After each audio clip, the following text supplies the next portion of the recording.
তো আল্লাহ বলেন ইন্নাকা কাদিহুন ইলা রাব্বিকা কাদহান ফামুলাকি, হে মানুষ তুমি তোমার রবের কাছে পৌঁছা পর্যন্ত কঠোর পরিশ্রম করতে হবে, তারপরে তুমি তোমার রবের সাক্ষাৎ পাবে। তার মানে এই দুনিয়াটা হচ্ছে পরিশ্রমের জায়গা প্রিয় ভাইরা। এখানে পরিশ্রম না করলে সফলতার দেখা মিলে না। বাঁচতে হলে, সারভাইভ করতে হলে, টিকে থাকতে হলে আপনাকে পরিশ্রম করতে হবে। এই পৃথিবীতে কেউ কাউকে জায়গা করে দেয় না, এখানে জায়গা করে নিতে হয়, ঠিক কিনা বলেন? আপনি যদি পরিশ্রম করেন, পরিশ্রমে যে ঘাম ঝরে শরীর থেকে, পরিশ্রমের ঘামে জন্ম নেয় সফলতার বীজ। আপনি যখন হাড় ভাঙা পরিশ্রম করবেন, এই পরিশ্রমে যে লোনা পানি বেরোবে, যে ঘাম বেরোবে, এই ঘামেই জন্ম নেয় সফলতার বীজ। এবং সফলতার কোনো শর্টকাট হয় না প্রিয় ভাইরা। অনেকে অল্পতে সফল হতে চায়, শর্টকাট খুঁজে, আছে না নাই? না, সফলতার জন্য আপনাকে লং কাটে যেতে হবে। ওখানে কোনো লিফট থাকে না, সিঁড়ি বেয়ে উঠতে হয়। অনেকে চায় যে সফলতার লিফটে উঠবো, সুইচ চাপবো, সাকসেসফুল ইন লাইফ। না, এত সহজ না, আপনাকে সিঁড়ি বেয়ে উঠতে হবে। তাহলে পরিশ্রমের কোনো বিকল্প নেই। এই দুনিয়াটা হচ্ছে পরিশ্রমের জায়গা, সংগ্রামের জায়গা। আপনি সফল হতে হলে আপনাকে পরিশ্রম করতে হবে, করতেই হবে। আর পরিশ্রমে কোনো লজ্জা নেই। আমি বিভিন্ন আমার আলোচনায় বলি, কাজে লজ্জা নেই। কিসে লজ্জা নেই? আওয়াজ করে বলুন সবাই। কাজে লজ্জা নেই। লজ্জা হচ্ছে অলসতায়, লজ্জা হচ্ছে হাত পাতায়, লজ্জা হচ্ছে অকর্মণ্যতায়। কাজে লজ্জা আছে? লজ্জা কিসে বলেন সবাই? লজ্জা হচ্ছে অলসতায়, অকর্মণ্যতায়। যারা কাজ না করে ফুটানি মারে, ওইটাতে লজ্জা। অনেকে আছে ফুটানি মারে, আছে না নাই? কাজ করে না, সব ফুটানি, এই ফুটানিতে লজ্জা। কিন্তু পরিশ্রমে কোনো লজ্জা নেই। এজন্য আল্লাহ তাআলা বললেন ইয়া আইয়ুহাল ইনসান ইন্নাকা কাদিহুন ইলা রাব্বিকা কাদহান ফামুলাকি, হে মানুষ তোমার রবের কাছে পৌঁছা পর্যন্ত তোমাকে পরিশ্রম করতে হবে। হাড় ভাঙা পরিশ্রম করে আমার কাছে আসতে হবে, তবেই সফলতা মিলবে। অন্য আয়াতে আল্লাহ তাআলা বলছেন লাকাদ খালাকনাল ইনসানা ফি কাবাদ, নিশ্চয়ই মানুষকে আমি কষ্ট এবং পরিশ্রম নির্ভর করে তৈরি করেছি। এই পৃথিবীতে টিকে থাকতে হলে তাকে পরিশ্রম করতে হয়, কষ্ট করতে হয়। এবং দুনিয়ার এই সাইকেলটা যদি দেখেন, দিন এবং রাতের যে সাইকেল, রাতকে আল্লাহ বানিয়েছেন ঘুমের জন্য, রেস্ট নেওয়ার জন্য, বিশ্রামের জন্য। আর দিনকে আল্লাহ বানিয়েছেন কর্মচঞ্চল করে, কাজের জন্য। দিনের মধ্যে কর্মস্পৃহা আছে। আল্লাহ তাআলা সূরা নাবাতে বলছেন ওয়াজআলনান নাহারা মাআশা, আমি দিনকে বানিয়েছি কর্মচঞ্চল। দিনে আপনি কাজ করবেন, হাড় ভাঙা পরিশ্রম করবেন, তবেই সফলতা ধরা দিবে, ঠিক কিনা বলেন? তাহলে প্রথমে আমরা জানলাম এই পৃথিবীতে পরিশ্রম করতেই হবে, পরিশ্রমের কোনো বিকল্প নেই। সফল হতে চাইলে কি করতে হবে? আওয়াজ করে বলবেন, কি করতে হবে?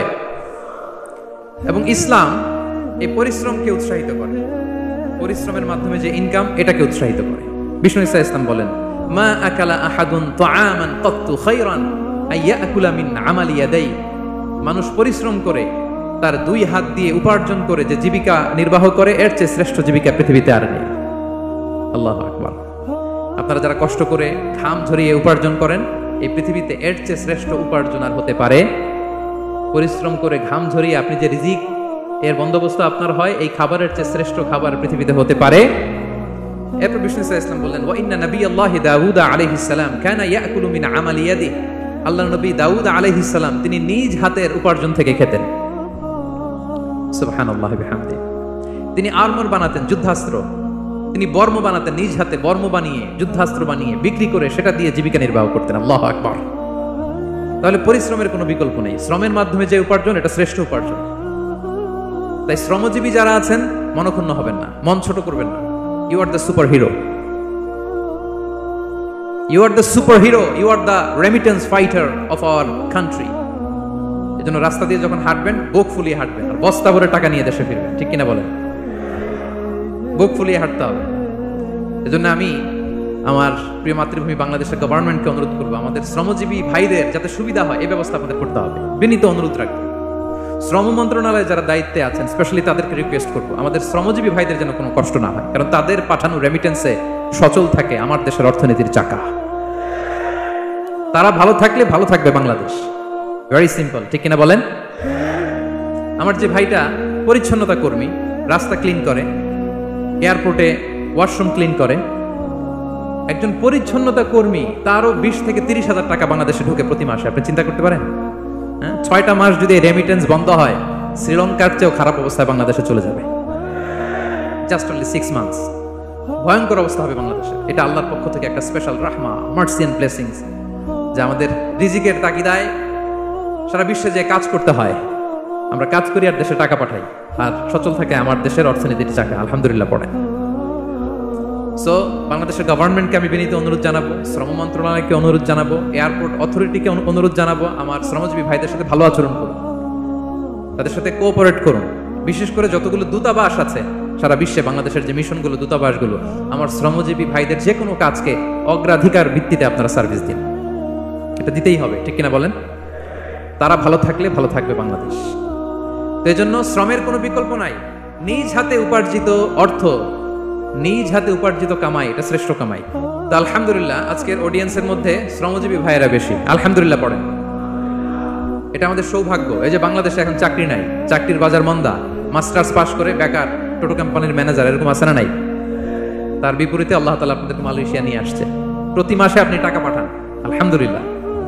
আপনি বাংলাদেশের যে উন্নয়ন, বাংলাদেশের যে ডেভেলপমেন্ট, এই যে স্মার্ট বাংলাদেশ বলে বলে মন্ত্রীরা মুখে ফেনা তুলে ফেলে, এটার গর্বিত অংশীদার আপনি, ঠিক কিনা বলেন? আপনি গর্বিত অংশীদার। You are the contributor, you are the real contributor. আপনার অবদানে বাংলাদেশ আজকে সচল, আলহামদুলিল্লাহ। সো মন ছোট করার কোনো সুযোগ নেই। নিজ হাতে উপার্জিত কামাই, এটা পৃথিবীর শ্রেষ্ঠ কামাই, আলহামদুলিল্লাহ। পরিশ্রমের মাধ্যমে যে উপার্জন, এটাকে ইসলাম আমাদেরকে উৎসাহিত করে। শুধু নামাজ, রোজা, জিকির এগুলো নিয়ে ইসলাম আমাদেরকে পড়ে থাকতে বলেনি। কোরআনিক অর্ডার হচ্ছে আপনার নামাজ শেষ, আপনি বেরিয়ে পড়বেন, কাজে বেরিয়ে যাবেন। ফাইদা কুদিয়াতিস সালাতু ফান্তাশিরু ফিল আরদি ওয়াবতাগু মিন ফাদলিল্লাহ। বিধানটা কার বলুন? আওয়াজ করে বলুন, বিধানটা কার? এটা কোরআনিক ভার্ডিক্ট, কোরআনের বিধান। নামাজ শেষ গোল হয়ে বসে জিকির করতে বলে নাই আল্লাহ। আল্লাহ বলেছে ফান্তাশিরু ফিল আরদ ওয়াবতাগু মিন ফাদলিল্লাহ, জমিনে ছড়িয়ে পড়ো, আল্লাহর রিজিক তালাশ করো। নামাজ শেষ বেরিয়ে যাবেন, কৃষক চলে যাবে মাঠে, শ্রমজীবী চলে যাবে ফ্যাক্টরিতে, শিক্ষকরা চলে যাবে তাদের শিক্ষা প্রতিষ্ঠানে, কর্পোরেট ওয়ার্ল্ডের লোকেরা চলে যাবে তাদের প্রতিষ্ঠানে। ডেভেলপমেন্ট করতে হবে, সিভিলাইজেশন করতে হবে। নামাজের পরে গোল হয়ে বসে থাকা চলবে না। কি ব্যালেন্স দেখেছেন ইসলাম? আজান হয়েছে তো মসজিদে আসো, নামাজ শেষ বেরিয়ে পড়ো, আলহামদুলিল্লাহ। কি ভারসাম্যপূর্ণ ইসলাম। ফাইদা কুদিয়াতিস সালাতু ফান্তাশিরু ফিল আরদ, যখন সালাত শেষ জমিনে ছড়িয়ে পড়ো, আল্লাহ রিজিক অন্বেষণ করো। তাহলে শুধু নামাজ রোজার মধ্যে ইসলাম নয়, আপনাকে কর্মঠ হইতে হবে, পরিশ্রম করতে হবে, হাড় ভাঙা পরিশ্রম। বিশ্বনবী সাল্লাল্লাহু আলাইহি ওয়াসাল্লাম অত্যন্ত পরিশ্রমী ছিলেন। He started his first career as a shepherd, সুবহানাল্লাহ। ওনার প্রথম ক্যারিয়ার উনি রাখাল হিসেবে শুরু করেছেন। রাখালরা যে কাজ করে, অর্থাৎ মরুভূমিতে ভেড়া, মহিষ, ভেড়া, ছাগল, তারপর বকরি, দুম্বা, এই চরানোর কাজগুলো দিয়ে বিষ্ণু সাল্লাল্লাহু আলাইহি ওয়াসাল্লাম তার ক্যারিয়ার শুরু করেছেন এজ এ শেফার্ড। বিষ্ণু সাল্লাল্লাহু আলাইহি ওয়াসাল্লাম বলেন, সহিহ বুখারীর বর্ণনা, মা বাআসাল্লাহু নাবিয়্যান ইল্লা রাআল গানাম। আল্লাহ তাআলা এই পৃথিবীতে এমন কোন নবী পাঠায় নাই যে নবীরা ছাগল চড়ায় নাই। সুবহানাল্লাহ পড়বেন না? সাহাবারা বললেন, ওয়া আনতা ইয়া রাসূলুল্লাহ, হে আল্লাহর নবী আপনিও ছাগল চড়িয়েছেন? বিষ্ণু সাল্লাল্লাহু আলাইহি ওয়াসাল্লাম বললেন, নাআম, আমিও ছাগল চড়িয়েছি। ওয়া কুনতু আরআহা আলা কারারিত লি আহলি মক্কা, আমি অল্প কিছু মজুরির বিনিময়ে, অল্প কিছু টাকার বিনিময়ে, সামান্য কিছু পারিশ্রমিকের বিনিময়ে মক্কার লোকদের ছাগল চড়িয়ে দিতাম। সুবহানাল্লাহ পড়েন। ছাগল হচ্ছে খুব টেরা প্রাণী, ডানে টানলে বায়ে যায়, বায়ে টানলে ডানে যায়। তাদেরকে একসাথে করা এজ এ শেফার্ড, এটা মরুভূমিতে খুব কষ্টের কাজ। আল্লাহ তাআলা প্রত্যেক নবীকে দিয়ে ছাগল চড়িয়েছেন, যাতে করে কিছুদিন পরে নবীরা মানুষ চড়াতে পারে। সুবহানাল্লাহ। আল্লাহ বুঝাতে চাইলেন, এখন ছাগল চড়াও, এদের উপর যদি কন্ট্রোল নিতে পারো তাহলে মানব জাতির উপর কন্ট্রোল নিতে পারবো। আল্লাহু আকবার। এজন্য প্রত্যেকটা নবীকে দিয়ে, সহিহ বুখারীর বর্ণনা, মা বাআসাল্লাহু নাবিয়্যান ইল্লা রাআল গানাম, আল্লাহ পৃথিবীতে এমন কোন নবী পাঠায় নাই যেই নবীকে দিয়ে আল্লাহ ছাগল চড়ায় নাই। তো বিষ্ণু সাল্লাল্লাহু আলাইহি ওয়াসাল্লাম ছাগল চড়িয়েছেন, অত্যন্ত সুঠাম দেহী ছিলেন, কর্মঠ ছিলেন। তার মানে বিষ্ণু সাল্লাল্লাহু আলাইহি ওয়াসাল্লামও পরিশ্রম করে উপার্জন করেছেন, ঠিক কিনা? ছাগল চড়াতেন, তার বিনিময়ে সামান্য কিছু পারিশ্রমিক নিতেন, মজুর নিতেন, এতে লজ্জা নাই। এজন্য এই কথা দিয়ে শুরু করেছি যে কাজে লজ্জা নেই। এই তো বিষ্ণু সাল্লাল্লাহু আলাইহি ওয়াসাল্লামের ক্যারিয়ার গেল। আমরা যদি সাহাবাদের জীবনী দেখি, ওনারাও পরিশ্রমী ছিলেন। কেউ খেজুর বাগানে কাজ করতেন, কেউ কৃষি কাজ করতেন, কেউ বাজারে ব্যবসা করতেন, কেউ বসে থাকেন নাই। হাড় ভাঙা পরিশ্রম করেছেন প্রত্যেকটা সাহাবা। তারা আমাদের মডেল, তারা আমাদের সুপার হিরো, তারা আমাদের আইকন, ঠিক কিনা? নবীরা আমাদের মডেল, সাহাবারা আমাদের মডেল। বিষ্ণু সাল্লাল্লাহু আলাইহি ওয়াসাল্লাম কর্মঠ ছিলেন, ওনার সাহাবারা অত্যন্ত কর্মঠ ছিল। কেউ বসে থাকতেন না, পরিশ্রম করতেন, হাড় ভাঙা পরিশ্রম করতেন, উপার্জন করতেন। তারা আমাদের জন্য প্রেরণার বাতিঘর। অনেক সাহাবাদের বায়োগ্রাফি থেকে আপনাদেরকে ঘটনা শেয়ার করা যাবে। আমি একজন সাহাবার জীবনী শোনাবো আপনাদেরকে। আব্দুর রহমান ইবনে আউফ রাদিয়াল্লাহু তাআলা আনহু। 10 জন জান্নাতের দুনিয়াতে বসে যে 10 জন সাহাবা জান্নাতের সুসংবাদ পেয়েছেন তাদের মধ্যে একজন, আলহামদুলিল্লাহ বলেন। আব্দুর রহমান ইবনে আউফ রাদিয়াল্লাহু তাআলা আনহু প্রথম 8 জন মক্কায় যারা কালিমা পড়ে মুসলমান হয়েছে তাদের একজন। তার স্ট্যাটাসটা আগে জেনে নেন। তো তিনি যখন মক্কা থেকে হিজরত করে মদিনায় গেলেন, মনে রাখবেন মক্কা থেকে যে সাহাবারা বাড়ি ঘর ছেড়ে হিজরত করেছে তাদেরকে বলে মুহাজির, মানে হিজরতকারী সাহাবা। আর মদিনাতে যে সমস্ত সাহাবারা তাদেরকে রিসিভ করেছেন তাদেরকে বলে আল আনসার, মানে সাহায্যকারী সাহাবা। তো যারাই হিজরত করে মক্কা থেকে মদিনায় যেত, বিষ্ণু ইসলাম মদিনার কোন সাহাবীর সাথে তার ভাই পাতিয়ে দিতেন, আল মুআখাত, ব্রাদারহুড করে দিতেন, দায়িত্ব দিতেন যে তুমি এই সাহাবীকে দেখবে। তো আব্দুর রহমান ইবনে আউফ রাদিয়াল্লাহু তাআলা আনহু যখন হিজরত করে গেলেন, তার দেখভাল করার জন্য যে সাহাবীর দায়িত্ব পড়ল তার নাম হচ্ছে সাআদ ইবনে রাবিয়া, আনসারী সাহাবী রাদিয়াল্লাহু তাআলা আনহু। বিষ্ণু বললেন, সাআদ, আব্দুর রহমান ইবনে আউফ তোমার ভাই, ভাই বানিয়ে দিলেন। কি বানিয়ে দিলেন? তুমি তাকে টেক কেয়ার করবে, সে হবে তোমার মেহমান। সুবহানাল্লাহ। সাআদ ইবনে রাবিয়া রাদিয়াল্লাহু তাআলা আনহু তিনি আব্দুর রহমান ইবনে আউফকে ডেকে নিয়ে গেলেন, ঘরে নিয়ে গেলেন মেহমানকে, এবং বললেন, ইয়া সাআদ ইন্নী আকসারুল আনসারি মালান। হে সাআদ, তুমি চিন্তা করো না, তুমি মনে করো না যে তোমার ভরণ পোষণ দিতে আমার কষ্ট হবে। আমি মদিনার সবচাইতে বড় বিজনেস ম্যাগনেট, সবচাইতে বড় বিজনেস ম্যাগনেট আমি।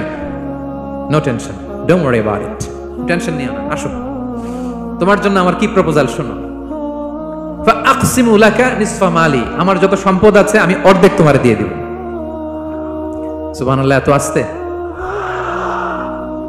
আপনার বাড়িতে কেউ মেহমান হলে করতে পারবেন এরকম?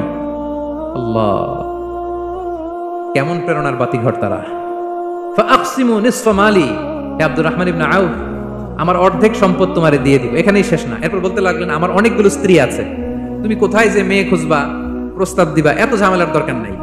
আমার কোন স্ত্রীকে তোমার ভালো লাগে বলো, তার যদি তোমাকে ভালো লাগে তাহলে প্রয়োজনে তাকে আমি ডিভোর্স দিয়ে দিব, তাকে নিয়ে তুমি সুখের সংসার করবা। আল্লাহু আকবার, আল্লাহু আকবার। অর্ধেক সম্পদ দিয়ে দিব, আমার একাধিক স্ত্রী আছে, কাউকে যদি তোমার পছন্দ হয় এবং সেও যদি তোমাকে পছন্দ করে প্রয়োজনে তাকে ডিভোর্স দিব। New life, new career, just go on. আমরা এই সুযোগ পেলে কি করতাম? সাথে সাথে অর্ধেক সম্পদ নিয়ে নিতাম, ঠিক কিনা? আব্দুর রহমান ইবনে আউফ প্রেরণার বাতিঘর। উনি কি করলেন? উনি বললেন, লা হাজাতা লি ফি যালিক। আমার ভাই, তুমি যে বলছো সাআদ ইবনে রবি, তুমি যে এত চমৎকার প্রপোজাল দিয়েছো, এতেই আমি খুশি। তোমার কোনো কিছুর আমার দরকার নাই। বারাকাল্লাহু লাকা ফি আহলিকা ওয়া মালিক, আল্লাহ তোমার সম্পদেও বরকত দেখ, আল্লাহ তোমার পরিবারেও বরকত দেখ। তবে একটা কষ্ট করতে হবে, সেটা কি? আব্দুর রহমান ইবনে আউফ বললেন, দুল্লানি ইলা সুক, just show me the way to market.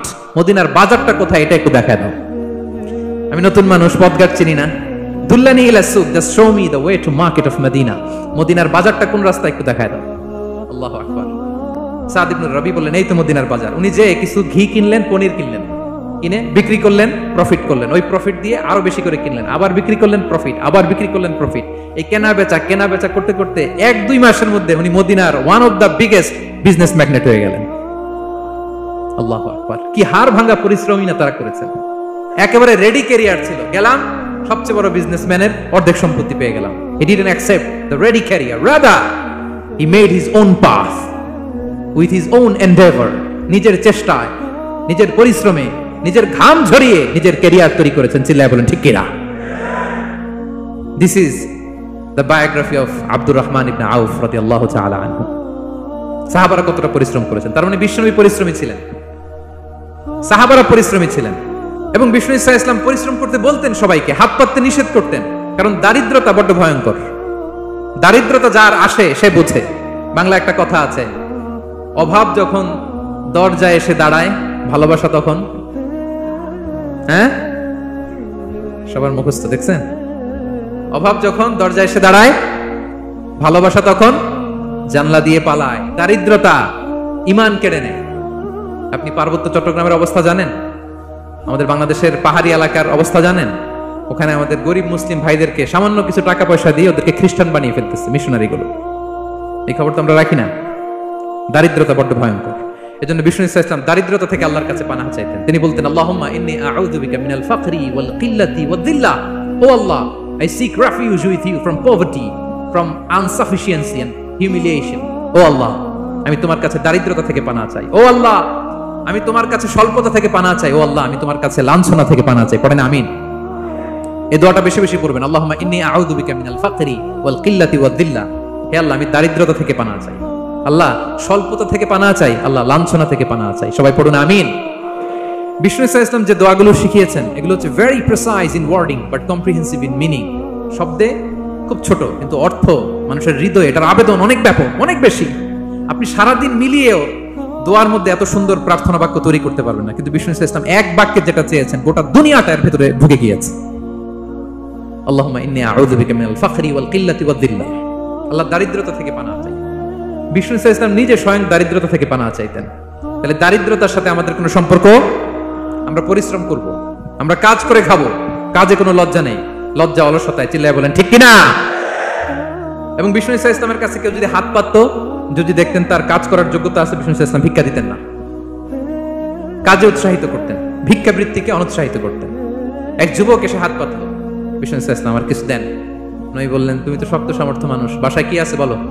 সে বলে, আমার বাড়িতে একটা পানি খাওয়ার জগ আছে আর একটা চাদর আছে। বিষ্ণু ইসা ইসলাম বললেন, নিয়ে আস। সে নিয়ে আস। এবার বিষ্ণু ইসা ইসলাম চাদর আর জগ দুইটা নিয়ে সাহাবাদেরকে বললেন, মাইয়াশতারি হাযাইন, কে কিনবে? অকশন চিনেন? অকশন, অকশনে কি করে? নিলামে দাম তোলে না? রাসূল সাল্লাল্লাহু আলাইহি ওয়াসাল্লাম তার চাদর আর জগটা নিলামে তুললেন। এই কে কিনবে? মাইয়াশতারি হাযাইন, মাইয়াশতারি হাযাইন। একজন বলল, ফাকালা রাজুল আনা আখিযুহুমা বিদিরহাম, ইয়া রাসূলুল্লাহ, আমি এক দিরহামে কিনবো। কয় দিরহাম? বিষ্ণু বললেন, এক দিরহাম, এক দিরহাম, এক দিরহাম। মানে এর চেয়ে কেউ বাড়াবে কিনা? মাইয়াজিদু আলা যালিক, এর চেয়ে বাড়াই দিবা কে? আরেক সাহাবী বলল, ইয়া রাসূলুল্লাহ, আমি 2 দিরহামে কিনবো। 2 দিরহাম, 2 দিরহাম, 2 দিরহাম, আর বাড়ে না। বিষ্ণু সাল্লাল্লাহু আলাইহি ওয়াসাল্লাম তার কাছে 2 দিরহাম দিয়ে বিক্রি করে দিলেন। 2 দিরহাম নিয়ে যুবককে বললেন, নাও, এই 1 দিরহাম দিয়ে কিছু খাবার কিনে তোমার ফ্যামিলিকে দিয়ে আসো। আরেক দিরহাম দিয়ে একটা কুঠার কিনে নিয়ে আসো। তো যুবক কুঠার কিনে আনলো। ফাওয়াদা লাহু আর রাসূল সাল্লাল্লাহু আলাইহি ওয়াসাল্লাম ইয়াদান, রাসূল সাল্লাল্লাহু আলাইহি ওয়াসাল্লাম নিজ হাতে ওই কুঠারের একটা হাতল লাগাই দিলেন কাঠের। কারণ শুধু কুঠার দিয়ে তো হবে না, একটা হাতল থাকতে হবে না? বিষ্ণু সাল্লাল্লাহু আলাইহি ওয়াসাল্লাম ওনার মোবারক হাতে, বরকতময় হাতে ওই কুঠারে একটা হাতল লাগাই দিলেন। এবার বললেন, যাও, 1 দিরহাম দিয়ে কুঠার, আরেক দিরহাম দিয়ে খাবার কিনে আনো। এই কুঠার দিয়ে জঙ্গলে যে কাঠ কেটে লাকড়ি বেচে জীবিকা নির্বাহ করো। সামনের 15 দিন আমার সামনে যেন তোমার ঘুরঘুর করতে না দেখি। এ বেচারা গেল, 1 দিরহাম দিয়ে ফ্যামিলিতে খাবার দিল, আর লাকড়ি নিয়ে কাঠ কাটতে না কাটতে কয়েকদিনের ব্যবধানে ও 10 দিরহাম কামাই ফেলছে। আস্তে আস্তে আস্তে আস্তে সে স্বাবলম্বী হয়ে গেল। এরপর একবার বিষ্ণু ইসলামের কাছে আসছে। বিষ্ণু ইসলাম তারে বলে, মানুষের কাছে হাত পাতার চেয়ে, দুয়ারে দুয়ারে ভিক্ষা করার চেয়ে তোমার মতো এরকম কাঠ কেটে, জঙ্গলে কাঠ কেটে বাজারে বিক্রি করা অনেক ভালো। আল্লাহু আকবার। এই হচ্ছে বিষ্ণু ইসলামের ক্যারেক্টারিস্টিক্স। তিনি ভিক্ষাবৃত্তিকে অনুৎসাহিত করতেন। এই যে গল্পটা, what is the moral of the story? কি শিখলাম? 1 নম্বর যেটা শিখলাম, তিনি কাজ করে খেতে উৎসাহিত করেছেন। চাইলেই বিষ্ণু ইসলাম ওই 2টা জিনিস বিক্রি করে 2 দিরহাম দিয়ে বলতে পারতেন, যাও 2 দিরহাম দিয়ে খাবার কিনো। ওই বেলা খেয়ে রাতের বেলা আরেক দুয়ারে যায় ভিক্ষা করতো। ঠিক কিনা বলেন? কথা বুঝতেছেন? 2 দিরহাম দিয়ে যদি খাবার কিনতো, তো দুপুরে খেয়ে রাতে কি করতো? আবার হাত পাততো। সেটা করে নাই। কাজ করে খেতে উৎসাহিত করেছেন এবং স্থায়ী সমাধান করে দিয়েছেন। কারণ কাজ কাজই, কাজে কোনো ছোট বড় নাই। আছে? কাজে কোনো ছোট বড় আছে না। তাহলে ইসলাম আমাদেরকে পরিশ্রমী হতে শেখায়, কর্মমুখী হতে শেখায়। ইসলাম কতটা কর্মমুখী ধর্ম দেখেন। বিষ্ণু ইসলাম বলেন, ইন কামাতিস সাআ ওয়া ফি ইয়াদি আহাদিকুম ফাসিলা, কেউ যদি দেখে কিয়ামত হয়ে যাচ্ছে, কি হয়ে যাচ্ছে? সবাই বলুন। কেউ যদি দেখে কিয়ামত হয়ে যাচ্ছে আর তার হাতে একটা চারা বীজ আছে, গাছের চারা, কি আছে?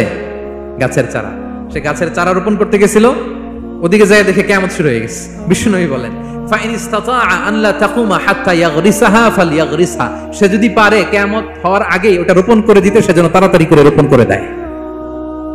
আল্লাহু আকবার। ইসলাম কতটা কর্মমুখী ধর্ম। কিয়ামত শুরু হয়েছে, বিষ্ণু বলেন তার উপর কিয়ামত আসার আগে সে যদি চান্স পায়, চারা বীজটা যেন রোপণ করে দেয়। আর আমরা এখন আখিরুজ জামান, দাজ্জাল আসবে, কিয়ামত হয়ে যাবে, 2025 সালেই হবে, এগুলো বলে কাজকর্ম সব বন্ধ করে দিচ্ছে। এরকম ডাকাইতে আছে না নাই? হ্যাঁ বলেন, আছে না নাই? তা আখিরুজ জামান কি আপনারা এটা শিখায়, এই লেসন শিখায়? আখিরুজ জামান আসবে, দাজ্জাল আসবে, তো আপনার সমস্যা কি? দাজ্জাল আসবে দেখি তো আপনাকে বিজনেস করে এমন টাকা কামাইতে হবে যাতে করে দাজ্জাল আসলে আমি আমার অর্থ দিয়ে মুজাহিদিন ভাইদেরকে সহায়তা করতে পারি। দাজ্জাল আসবে তো আপনার প্রবলেম কি? আপনার বডি বিল্ডিং করতে হবে, আপনার ফ্যামিলিকে তারবিয়া দিতে হবে। আপনার সোসাইটিকে সমৃদ্ধ করতে হবে, আপনাকে সভ্যতার কারিগর হইতে হবে, আপনার সব কাজ আপনি আরো বাড়াই দিবেন দাজ্জালের প্রশ্ন আসলে। এখন দাজ্জাল আসবে 25 সালেই আসবে, 26 সালেই কিয়ামত হবে, কি হবে ক্যারিয়ার দিয়ে, আর কি হবে ব্যবসা করে, এরকম আছে না নাই? এরকম করা যাবে? বিশ্বনবী কি বললেন? কিয়ামত হইতেছে, তুমি দেখতেছো চাক্ষুষ বিলা আয়াত, দেখতেছো কিয়ামত হইতেছে, আর তুমি গাছ লাগাইতে গেছিলা। যদি সুযোগ হয় কিয়ামত হওয়ার আগে আগে কি করো? গাছ লাগাও। সুবহানাল্লাহ পড়বেন না? প্রিয় ভাইয়েরা, আমরা যেন পরিশ্রমী হই, আমরা যেন কর্মঠ হই, আমরা যেন অলস না হই। বিষ্ণু ইসলাম অলসতা থেকে আল্লাহর কাছে পানাহ চাইতেন। আল্লাহ আমাদেরকে বোঝার তৌফিক দান করুক। আমরা পড়ি আমিন।